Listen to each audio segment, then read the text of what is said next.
This is a SIG 550. It's designed to destroy anything standing within its 400-meter trajectory. And there are over 500,000 of them kept in Swiss homes.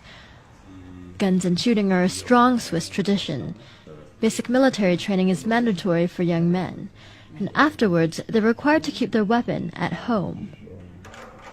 Mark Heim is the Ticino representative for the lobby group Protel. Basically, this was my father's military rifle, and of course he got to keep it when he was finished. I have my grandfather's rifle in the office, hanging on the wall. This was mine when I did service, which is quite an old one. It was introduced in 1957. Was used until 1990.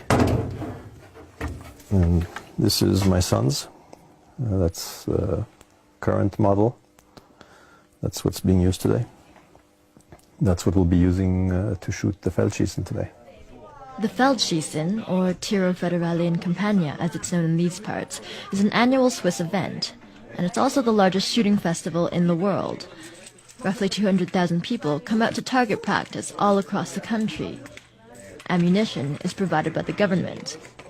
Heim goes regularly to this range, and it's often a family affair.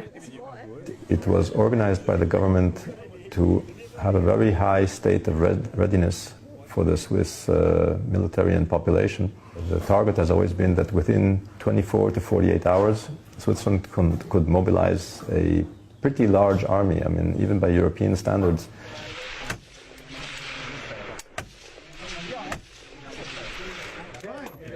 But it wasn't the militia that sparked Heim's interest in guns as a young man.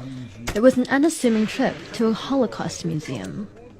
I was going through all the exhibits and the soap and the lampshades made of people's skin.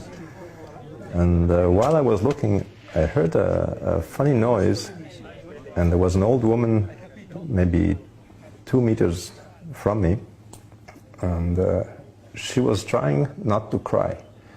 She was sort of sobbing very quietly. She was holding it back. If she had been a few meters further away, I wouldn't have heard her. And she obviously had gone through that.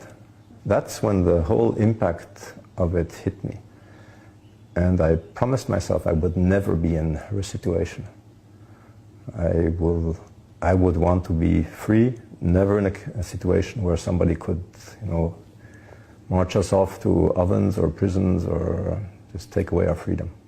The key to freedom is the ability to be able to defend yourself.